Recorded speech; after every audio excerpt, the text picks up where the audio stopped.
ಡಿಸೆಂಬರ್ಗೆ DKShi ದೇವರಾಣಿಯಾಗಿ CM ಆಗ್ತಾರೆ. ರಾಮನಗರ ಶಾಸಕ ಇಕ್ಬಾಲ್ ಹುಸೇನ್ ಹೇಳಿಕೆ ವಿಚಾರವಾಗಿ ಶಾಸಕ ಇಕ್ಬಾಲ್ ಹುಸೇನ್ ಹೇಳಿಕೆಗೆ ವಿಜಯಪುರದಲ್ಲಿ ಸಚಿವ ಎಂಬಿ ಪಾಟೀಲ್ ಟಾಂಗ್ ರಾಜ್ಯದ ಸಿಎಂ ಕುರ್ಚಿ ಖಾಲಿ ಇಲ್ಲ. ಇದು ಇಕ್ಬಾಲ್ ಕೈಯಲ್ಲೂ ಇಲ್ಲ, ಎಂಬಿ ಪಾಟೀಲ್ ಕೈಯಲ್ಲೂ ಇಲ್ಲ, ಯಾರ ಕೈಯಲ್ಲೂ ಇಲ್ಲ.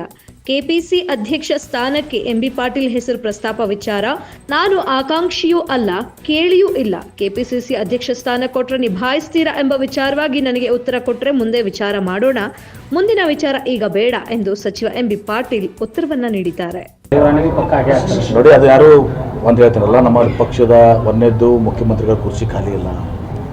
ಮುಖ್ಯಮಂತ್ರಿಗಳ ವಿಚಾರ ಮತ್ತು ಸಂಪುಟ ಪುನರ್ರಚನೆ ವಿಚಾರ, ಕೆಪಿಸಿ ಅಧ್ಯಕ್ಷರ ವಿಚಾರ ಇವೆಲ್ಲವೂ ಕೂಡ ಹೈಕಮಾಂಡ್ ನಿರ್ಧಾರಕ್ಕೆ ಹೋಗ್ತಾರೆ.